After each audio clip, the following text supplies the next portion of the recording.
Hello and welcome to Competro academy. UPSI Hindi previous year question series की एक और class, जिसमें हम 2001 से लेकर के 2021 तक के यूपीएसआई में पूछे गए हिंदी के सभी क्वेश्चंस की प्रैक्टिस करेंगे। और एक बात और आपको बता दूं, यदि आपने हिंदी सही प्रकार से अभी पढ़ी भी नहीं है तो भी कोई दिक्कत की बात नहीं है, क्योंकि हम हर क्वेश्चन की एक्सप्लेनेशन भी देखेंगे। बस केवल ऐसे टिक नहीं लगाएंगे कि इस क्वेश्चन का आंसर हो गया ये, इस क्वेश्चन का आंसर हो गया ये, इस तरह से नहीं। अच्छी प्रकार से चीजों को समझकर आगे बढ़ेंगे। इससे पहले इस सीरीज में 2 क्लासेस हो चुकी हैं, ये आज हमारी तीसरी क्लास है। और इसी प्रकार क्रमानुसार एग्जाम तक इन क्लासेस के माध्यम से सभी क्वेश्चंस को कवर कर लेंगे। और यदि आप चाहते हैं पूरी हिंदी पढ़ना, आपको कंप्लीट थ्योरी कवर करनी है किसी भी कॉम्पिटिटिव एग्जाम के लिए, तो वो भी इसी चैनल पर अवेलेबल है। 14 क्लासेस उसकी हो चुकी हैं और ये क्लासेस बहुत ही बेहतरीन लेवल की क्लासेस हैं, जो दुनिया भर के पेड कोर्सेज चल रहे हैं उनसे भी अच्छे लेवल की। तो आप चाहें तो इन क्लासेस को देख सकते हैं। आइए अब इंट्रोडक्शन खत्म करते हैं और सीधा क्वेश्चंस की शुरुआत करते हैं। इससे पहले मैं आपको 40 क्वेश्चन करा चुका हूं। अगला क्वेश्चन है,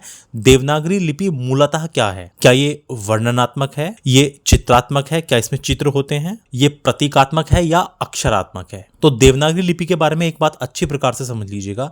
देवनागरी लिपि एक अक्षरात्मक लिपि है, अर्थात ये एबुगिडा है। एबुगिडा कहते हैं अक्षरात्मक लिपि को, जिसका मतलब होता है ये अक्षर या सिलेबिक इकाइयों पर आधारित है। अब बात ये आती है, ये अक्षरात्मक लिपि होती कैसी है, इसमें होता क्या है? तो देवनागरी जैसी अक्षरात्मक लिपि में मूल इकाई जो होती है, जो उसका आधार होता है, वो होता है अक्षर, और ये व्यंजन प्लस स्वर के योग को दर्शाता है। और भारतीय उपमहाद्वीप में, इंडियन सब कॉन्टिनेंट में अधिकांश लिपियों की विशेषता यही है कि वो अक्षरात्मक लिपियां हैं। इनमें ज्यादातर आपको व्यंजन और स्वरों के योग देखने को मिलेंगे। तो इस प्रश्न का सही उत्तर होगा अक्षरात्मक। अगला क्वेश्चन है, देवनागरी लिपि में किए गए सुधारों में पंचमाक्षर के बदले अनुस्वार के प्रयोग का सुझाव इनमें से किसने दिया था? श्याम सुंदर दास ने, काशी नागरी प्रचारिणी सभा ने, सावरकर बंधुओं ने या बाल गंगाधर तिलक ने? प्रश्न में पूछा गया पंचमाक्षर के बदले अनुस्वार। अब ये पंचमाक्षर क्या होते हैं तो इनके बारे में आपको बता दूं, आपने हिंदी में स्पर्श व्यंजन पढ़े होंगे। स्पर्श व्यंजनों की संख्या होती है 25, यानी कुल मिला के 5 वर्ग होते हैं। कै वर्ग, च वर्ग, टे वर्ग, तय वर्ग और पै वर्ग। इन 5 वर्ग में 5-5 व्यंजन होते हैं और कुल मिला के 25 व्यंजन स्पर्श व्यंजन कहलाते हैं। अब हर एक वर्ग का 5वां व्यंजन ही कहलाता है पंचमाक्षर। जैसे कै वर्ग का 5वां व्यंजन कौन सा है? अंग, तो वो पंचमाक्षर है। ऐसे ही च वर्ग का क्या है? इया, वो पंचमाक्षर है। टे वर्ग का अणा पंचमाक्षर है। कहने का मतलब हर एक वर्ग का 5वां व्यंजन पंचमाक्षर होता है। अब क्वेश्चन में यह पूछा गया है कि किसने पंचमाक्षर के बदले अनुस्वार के प्रयोग का सुझाव दिया? तो हुआ यह कि देवनागरी लिपि में पंचमाक्षर के स्थान पर अनुस्वार के प्रयोग का सुझाव दिया था श्याम सुंदर दास ने। अब इस सुझाव के पीछे क्या कारण रहा? उन्होंने देवनागरी को सरल बनाने के प्रयास में अनुस्वार के प्रयोग को बढ़ावा दिया, जिससे वर्णों की संख्या कम हो सके। और ये वर्णों की संख्या किस प्रकार कम होगी? उनका सुझाव क्या था? तो उन्होंने ये सुझाव दिया कि अंग और इया जैसे पंचमाक्षरों के स्थान पर अनुस्वार का, जो अयोगवाह ध्वनि है अनुस्वार, उसका प्रयोग किया जाए। फॉर एग्जाम्पल, जैसे गंगा के स्थान पर गंगा ऐसे लिखा जाए, पंचम के स्थान पर पंचम को ऐसे लिखा जाए। तो इसका सही उत्तर होगा श्याम सुंदर दास ने। आइए आगे बढ़ते हैं और इन क्वेश्चंस को एक बार देखिए। तीनों के तीनों क्वेश्चन एक जैसे हैं और ये 2001 में भी आ चुका है, 2017 में भी और 2021 में भी। और हम अच्छी प्रकार से जानते हैं हिंदी भाषा की लिपि कौन सी है? देवनागरी है। बड़ा ही आसान सा क्वेश्चन है। आइए अगले क्वेश्चन पर चलते हैं। अगला क्वेश्चन है, भारतीय संविधान के किस भाग में राजभाषा का प्रावधान है? अब इसके बारे में अच्छी प्रकार से एक बात जान लीजिए। संविधान का है भाग 17 और इस भाग 17 में आर्टिकल 343 से 351 तक, अनुच्छेद 343 से 351 तक हिंदी के राजभाषा से संबंधित प्रावधान है। और अनुच्छेद 343(1) के अनुसार संघ की राजभाषा देवनागरी लिपि में हिंदी घोषित की गई है। अनुच्छेद 343(1) में लिखा है कि संघ की राजभाषा देवनागरी लिपि में हिंदी होगी। तो सही उत्तर क्या हो जाएगा?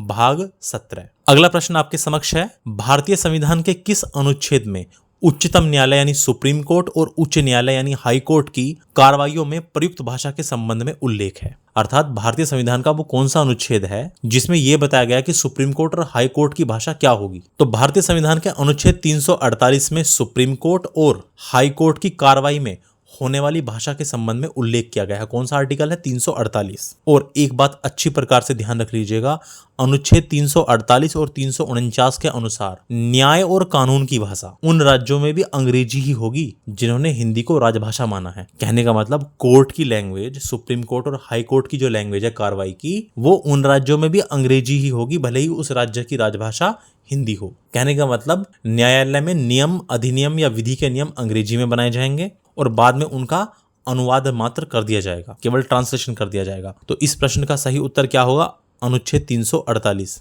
और इसके साथ साथ एक पॉइंट और अच्छी प्रकार से याद रखिएगा, यह भी प्रश्न में कई बार पूछा गया है। भारतीय संविधान के अनुच्छेद 351 में हिंदी भाषा के विकास से संबंधित प्रावधान है। हिंदी भाषा के डेवलपमेंट से रिलेटेड जो प्रावधान है वो अनुच्छेद 351 में है। भाई हम अच्छी प्रकार से ये बात जानते हैं, संविधान के भाग 17 में अनुच्छेद 343 से 351 तक हिंदी भाषा से संबंधित प्रावधान है। अब उस अनुच्छेद 351 में हिंदी भाषा के विकास से संबंधित प्रावधान है। तो इस क्वेश्चन में पूछा गया सुप्रीम कोर्ट और हाई कोर्ट की कार्रवाई में प्रयुक्त भाषा, तो इसका उल्लेख है आर्टिकल 348 में। अगला क्वेश्चन आपके सामने है, भारतीय संविधान की 8वीं अनुसूची में कितनी भाषाएं शामिल हैं? अब देखिए क्वेश्चन तो बड़ा आसान है, आप एक ही झटके में आंसर बता देंगे 22। लेकिन हमारा मकसद केवल ये नहीं है कि आंसर टिक करते जाएं, नहीं, अब उससे संबंधित चीजों को भी समझना होगा। अब ये बात तो हम अच्छी तरह से जानते हैं कि भारतीय संविधान की 8वीं अनुसूची में भाषाओं से संबंधित प्रावधान दिए गए हैं और उसमें 22 भारतीय भाषाओं का उल्लेख किया गया है, अर्थात संविधान की 8वीं अनुसूची में 22 भाषाएं हैं। लेकिन यहाँ मेन बात आपको ये याद रखनी है, स्टार्टिंग में जब संविधान बना था तो उस समय 8वीं अनुसूची में केवल 14 भाषाओं को शामिल किया गया था। और वो 14 भाषाएं कौन कौन सी थी?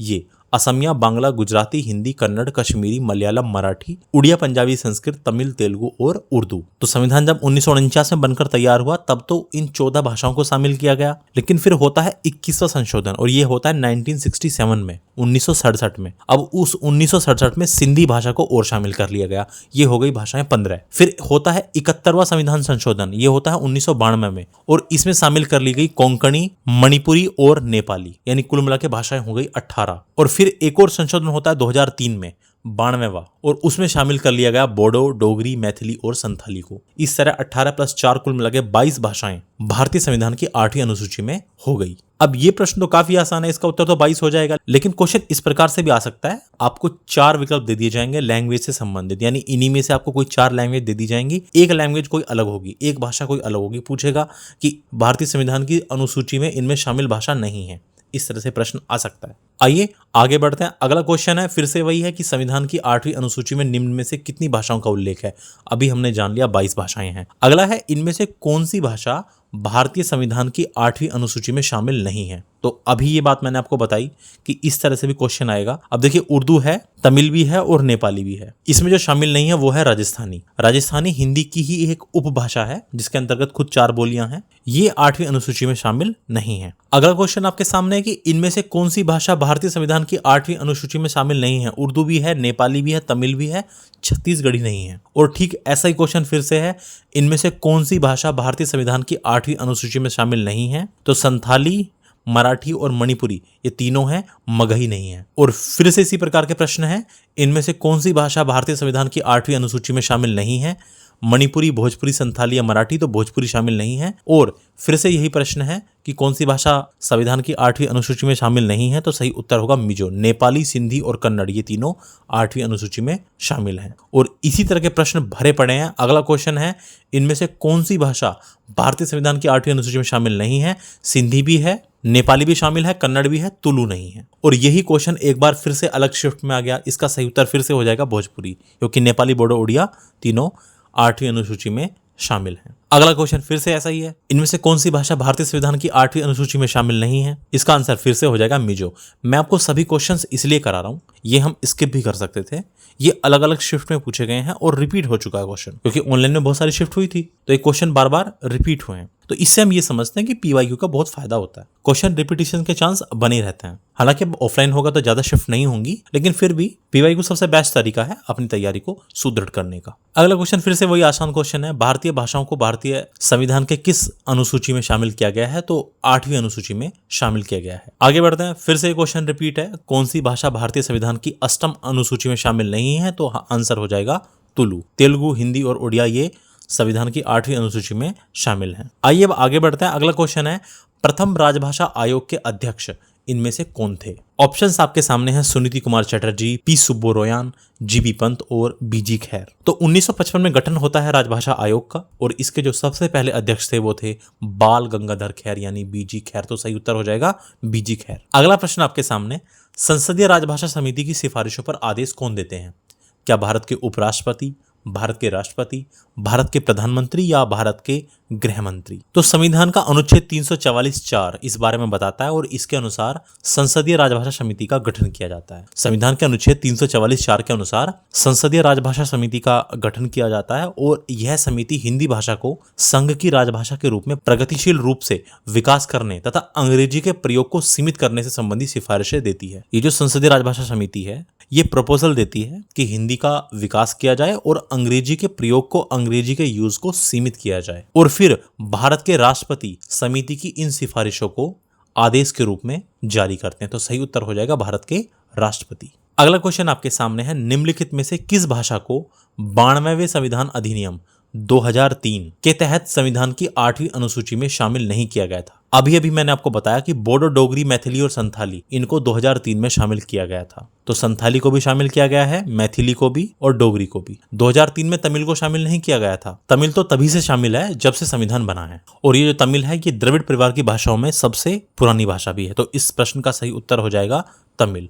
अगला क्वेश्चन आपके सामने, भारतीय संविधान के किस अनुच्छेद में हिंदी भाषा के विकास के लिए निर्देश हैं? और यही प्रश्न इस तरह से भी पूछा गया है, भारतीय संविधान के किस अनुच्छेद में उल्लेख मिलता है कि हिंदी का विकास करना भारत सरकार का दायित्व है? और अभी अभी थोड़ी ही देर पहले मैंने आपको ये बताया था, जहां हमने संविधान में शामिल सभी 22 भारतीय भाषाओं की सूची देखी, वहीं पर मैंने आपको ये बात भी बताई थी कि भारतीय संविधान के अनुच्छेद 351 में हिंदी भाषा के विकास और उसके प्रचार प्रसार से संबंधित प्रावधान है। भाई भाग 17 में आर्टिकल 343 से 351 तक हिंदी भाषा से संबंधित प्रावधान है और उसमें से अनुच्छेद 351 में प्रावधान है हिंदी भाषा का विकास किया जाए और इसका प्रचार प्रसार किया जाए। तो सही उत्तर क्या हो जाएगा? आर्टिकल 351। और यही क्वेश्चन कई बार पूछा गया है। देखिए, संविधान के किस अनुच्छेद में सरकार के उन कर्तव्यों एवं दायित्वों का उल्लेख किया गया है जिनका पालन हिंदी के प्रचार प्रसार और विकास के लिए किया जाता है? सही उत्तर क्या हो जाएगा?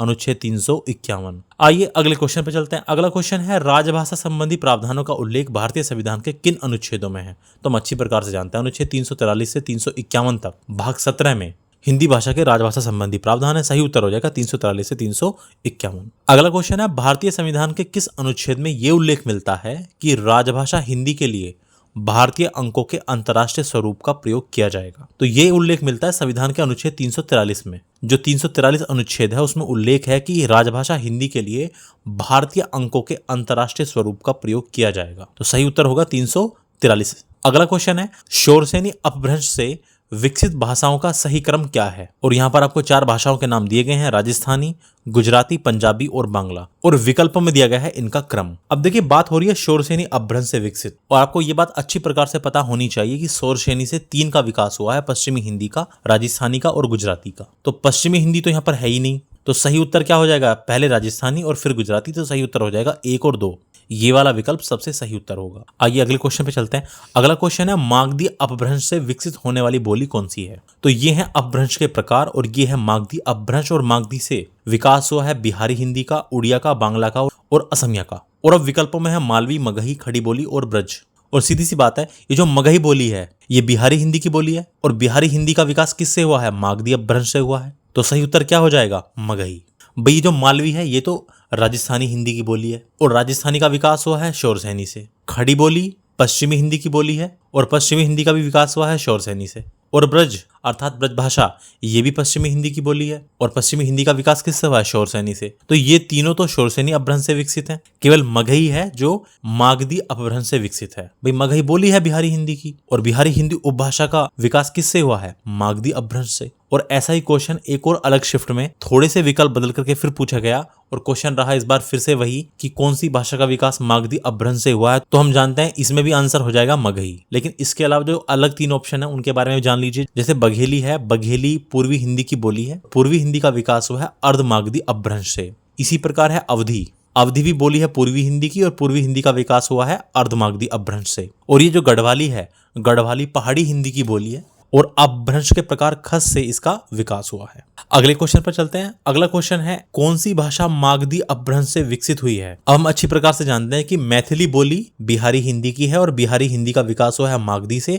तो सही उत्तर हो जाएगा यहाँ पर मैथिली। लेकिन इसके अलावा पंजाबी है, तो पंजाबी का विकास हुआ है पैसाची से, राजस्थानी का विकास हुआ है शोरसेनी से और गुजराती का भी विकास हुआ है शोरसेनी अपभ्रंश से। आइए आगे बढ़ते हैं। अगले क्वेश्चन हैं, मैथिली किस राज्य में ज्यादा बोली जाती है? तो मैथिली बोली जाती है बिहार में। अगले क्वेश्चन में पूछा जा रहा है मागधी अपभ्रंश से संबंधित भाषा इनमें से कौन सी है? तो मागधी अपभ्रंश से संबंधित भाषा है बांग्ला। भाई ब्रज भाषा तो पश्चिमी हिंदी की बोली है, पश्चिमी हिंदी का विकास शौरसेनी से हुआ है। और ये अवधी पूर्वी हिंदी की बोली है और पूर्वी हिंदी का विकास हुआ है अर्धमागधी से। और बांगरू जिसको हरियाणवी भी कहते हैं ये पश्चिमी हिंदी की बोली है और पश्चिमी हिंदी का विकास हुआ है शौरसेनी अपभ्रंश से। तो मागधी अपभ्रंश से किस भाषा का विकास हुआ है? बांग्ला का। अगला क्वेश्चन जो हम अच्छी प्रकार से कई बार आप समझ चुके हैं, मैथिली का संबंध किस अपभ्रंश से है? तो इसका संबंध है मागधी अपभ्रंश से। अगला क्वेश्चन पंजाबी का विकास किससे हुआ है? अभी मैंने बताया पैशाची अपभ्रंश से इसका विकास हुआ है। तो सही उत्तर हो जाएगा पैशाची। और यही क्वेश्चन फिर से रिपीट हुआ, पंजाबी भाषा का उद्भव किस अपभ्रंश से माना जाता है? तो सही उत्तर हो जाएगा पैशाची अपभ्रंश।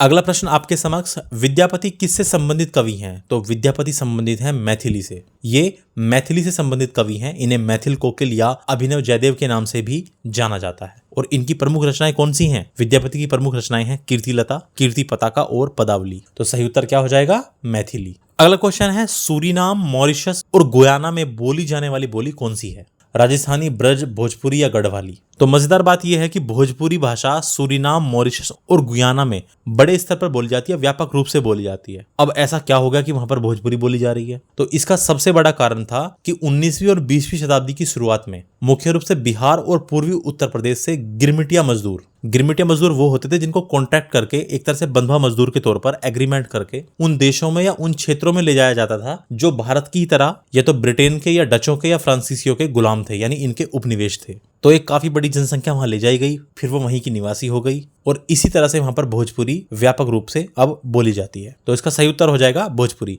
अगला क्वेश्चन बड़ा ही आसान, वर्तमान हिंदी का प्रचलित रूप इनमें से कौन सा है? हम सभी जानते हैं वर्तमान हिंदी का जो मानक रूप है, स्टैंडर्ड रूप है, वो है खड़ी बोली। अगला क्वेश्चन है इनमें से किस बोली का संबंध बिहारी हिंदी से नहीं है? ऑप्शन है मैथिली, अवधी, मगही और भोजपुरी। तो ये है हिंदी की उपभाषाएं और ये हैं उनकी बोलियां। हम देख सकते हैं जो मैथिली है वो बिहारी हिंदी की ही बोली है। मगही, ये जो मगही है, मगही भी बिहारी हिंदी की बोली है। और भोजपुरी भी बिहारी हिंदी की बोली है। बचती है अवधी पूर्वी हिंदी की बोली है। तो सही उत्तर हो जाएगा अवधी। और यही क्वेश्चन एक बार फिर से अलग तरीके से पूछा गया कि अवधी किससे संबद्ध है? तो सही उत्तर क्या हो जाएगा? पूर्वी हिंदी। अगला क्वेश्चन भी इसी टॉपिक से है, बिहारी हिंदी की बोली का नाम है बुंदेली, मगही, बघेली या छत्तीसगढ़ी। तो मगही बिहारी हिंदी की एक बोली है, सही उत्तर हो जाएगा मगही। और बिहारी हिंदी के अंतर्गत बोलियां हैं भोजपुरी, मगही और मैथिली। अगला क्वेश्चन है इनमें से कौन सी बोली हिंदी भाषा के अंतर्गत नहीं आती है? बांगरू, अवधी, कन्नौजी या तेलुगु। अब ये बात हम अच्छी प्रकार से जानते हैं कि तेलुगु तो द्रविड़ परिवार की भाषा है, ये आंध्र प्रदेश और तेलंगाना राज्य में बोली जाती है। इसके अलावा जो बाकी विकल्प है जैसे बांगरू ये पश्चिमी हिंदी की बोली है, कन्नौजी भी पश्चिमी हिंदी की है और अवधी पूर्वी हिंदी की बोली है। तो इसका सही उत्तर हो जाएगा तेलुगु। अगला क्वेश्चन है भारत में भाषा के आधार पर सबसे पहले किस राज्य का गठन हुआ? ये बड़ा ही आसान सा प्रश्न है। सबसे पहले गठन हुआ आंध्र प्रदेश राज्य का, क्योंकि भाषा के आधार पर राज्य को बनाने के लिए जो सबसे पहले आंदोलन किया था वो आंध्र प्रदेश के ही एक स्वतंत्रता सेनानी थे पोट्टी श्री रामालू। उन्होंने आमरण अनशन किया और उसी के बाद भाषाई आधार पर राज्यों के गठन की शुरुआत हुई और भाषा के आधार पर सबसे पहला बनने वाला राज्य रहा आंध्र प्रदेश। अगला क्वेश्चन है इनमें से किस राज्य की मुख्य राजभाषा हिंदी नहीं है? ऑप्शन है आपके सामने हिमाचल प्रदेश, झारखंड, असम और छत्तीसगढ़। हम अच्छी प्रकार से जानते हैं कि असम की राजभाषा तो असमिया है, हिंदी उसकी राजभाषा नहीं है। और अगला क्वेश्चन ठीक इसी से रिलेटेड है कि असम की राजभाषा कौन सी है? तो हम अच्छी प्रकार से जानते हैं असम की राजभाषा है असमिया। और ये क्वेश्चन भी ठीक इसी के जैसा है। अगला क्वेश्चन है इनमें से किस भाषा की मुख्य बोली विष्णुपुरिया है? तो ध्यान रखिएगा जो विष्णुपुरिया है ये पूर्वोत्तर के कुछ राज्यों में बोली जाती है। विष्णुपुरिया भारत के मणिपुर, त्रिपुरा और असम के कुछ भागों में बोली जाती है, अर्थात इन राज्यों के कुछ भागों की ये एक प्रमुख बोली है। तो सही उत्तर हो जाएगा यहाँ पर असमी, ये असमिया भाषा की मुख्य बोली है। अगला है दिए गए विकल्पों में द्रविड़ परिवार की भाषा कौन सी है? हम अच्छी प्रकार से जानते हैं कन्नड़ द्रविड़ परिवार की भाषा है। कन्नड़, तमिल, तेलुगु, मलयालम ये चारों द्रविड़ परिवार की भाषाएं हैं। अगला प्रश्न है इनमें से कौन सी भाषा भारोपीय परिवार की भाषा नहीं है? तो हम अच्छी प्रकार से जानते हैं उत्तर होगा मलयालम द्रविड़ परिवार की भाषा है, ये भारोपीय परिवार की भाषा नहीं है। अगले प्रश्न पूछ रहा है हिंदी इनमें से किस परिवार की भाषा है? तो हिंदी भारोपीय परिवार की भाषा है। और फिर से यही प्रश्न है हिंदी इनमें से किस भाषा परिवार के अंतर्गत आती है? तो हिंदी भारोपीय भाषा परिवार के अंतर्गत आती है। जहां आपको पता होना चाहिए भारोपीय का मतलब होता है भारत यूरोपीय भाषा परिवार, यानी इंडो यूरोपियन भाषा परिवार। और भारत के भाषा परिवारों से संबंधित बात मैं आपको क्लास नंबर 1 और 2 जो हमारी पीवाईक्यू की क्लास नंबर 1 और 2 थी उसमें अच्छी प्रकार से बता भी चुका हूं, इसीलिए इनकी एक्सप्लेनेशन नहीं लिख रहा हूं। अगला क्वेश्चन फिर इसी तरह का है इनमें से कौन सी भाषा द्रविड़ भाषा नहीं है? भाई तमिल, मलयालम, तेलुगु तीनों द्रविड़ भाषाएं हैं, तो मराठी द्रविड़ भाषा नहीं है। अगला क्वेश्चन है इनमें से कौन सी भाषा द्रविड़ परिवार की भाषा नहीं है? कन्नड़, मलयालम, कुई और खासी। अब कन्नड़ मलयालम में तो हम एकदम क्लियर हैं कि ये द्रविड़ परिवार की भाषा हैं। अब हम कंफ्यूज हो जाएंगे कुई और खासी में, तो ध्यान रखिएगा कुई भी द्रविड़ परिवार की भाषा है। ये जो कुई है ये भी द्रविड़ परिवार की भाषा है। यहाँ दिए गए विकल्पों के हिसाब से कन्नड़, मलयालम और कुई ये द्रविड़ भाषाएं हैं। अब बात की जाए कुई भाषा के विषय में, तो कुई एक महत्वपूर्ण दक्षिण मध्य द्रविड़ भाषा है जो मुख्य रूप से उड़ीसा और आंध्र प्रदेश के कुछ हिस्सों में बोली जाती है। ये कोई दक्षिण मध्य की द्रविड़ भाषा है। भाई तमिल, तेलुगु, कन्नड़, मलयालम तो पूर्ण रूप से दक्षिण भारत की द्रविड़ भाषाएं हैं। ये कोई भारत के दक्षिण मध्य में बोली जाती है। अब बचा यहाँ पर खासी। हम जानते हैं इसका उत्तर तो यही होगा, लेकिन इसके बारे में एक बात जान लीजिएगा, खासी ऑस्ट्रो एशियाटिक भाषा परिवार से संबंधित है। भाई हम अच्छी प्रकार से जानते हैं भारत में 4 भाषा परिवार हैं, भारोपीय, द्रविड़, ऑस्ट्रिक और चीनी तिब्बती। तो ये खासी भाषा जो है ये ऑस्ट्रो एशियाटिक भाषा परिवार से संबंधित है और ये मुख्य रूप से भारत के मेघालय राज्य में बोली जाती है और ये द्रविड़ परिवार का हिस्सा नहीं है। सही उत्तर हो जाएगा इस प्रश्न का खासी। अगला क्वेश्चन है, इनमें से कौन सी भाषा द्रविड़ भाषा है? तो वो है तेलुगु। इनमें से कौन सी भाषा द्रविड़ परिवार की भाषा नहीं है? उत्तर हो जाएगा सौराष्ट्र। दक्षिण भारत की भाषाएं किस परिवार की हैं? तो साउथ इंडिया की भाषाएं जो हैं वो द्रविड़ परिवार की हैं। तो मेरा मानना है इनमें एक्सप्लेनेशन की जरूरत है नहीं, सीधे सीधे आंसर हमें आसानी से पता है। अब अगला क्वेश्चन है, मगही किस राज्य में ज्यादा बोली जाती है? तो हम जानते हैं मगही बोली का विकास हुआ है बिहारी हिंदी से और ये बोली जाती है सबसे ज्यादा बिहार में। मगही बिहार राज्य में बोली जाती है और ये बिहारी हिंदी की प्रमुख बोली है। और किस अपभ्रंश से विकास हुआ बिहारी हिंदी का? मागधी अपभ्रंश से विकास हुआ है। और यही क्वेश्चन फिर रिपीट हो रहा है, तो हम जानते हैं इसका उत्तर क्या है, बिहार। देखिए इस श्रृंखला में मैं कोई क्वेश्चन छोड़ नहीं रहा हूं, भले ही क्वेश्चन कितनी भी बार रिपीट हुआ है मैं उसको इनमें शामिल कर रहा हूं, जिससे मैं अच्छी प्रकार से ये भी पता चले कि पीवाईक्यू कितने जरूरी हैं। अपनी इन 3 क्लासेस में हम इन 100 प्रश्नों को कर चुके हैं। अब आपसे मुलाकात होगी क्लास नंबर 4 में, जहां इसी प्रकार क्रमानुसार टॉपिक वाइज आपको यूपीएसआई के पीवाईक्यू मिलते जाएंगे। ये पीवाईक्यू टॉपिक वाइज चल रहे हैं। जब ये टॉपिक खत्म होगा तो फिर हम वर्णमाला पे आ जाएंगे, फिर इसी तरह धीरे धीरे एक एक करके सभी टॉपिक से जितने भी क्वेश्चंस पहले पूछे गए हैं उनको हम कर लेंगे। Thank you so much for watching.